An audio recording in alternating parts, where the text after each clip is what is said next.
of the saddest things to me is that all of this liberalism and feminism has infiltrated our churches.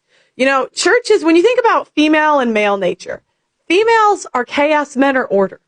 And you used to go to a church and it would be a true church service and they would focus on the scripture. And what you see now is churches adapting to the times. And do you guys think that that's a good thing for churches to adapt to the culture, or should the culture adapt to the church? And this is what you're gonna see, okay?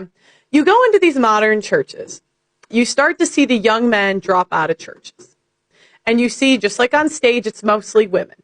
And then it starts to be more entertaining. You start to see emotional men and women adapt to the culture because they don't typically demonize female sin.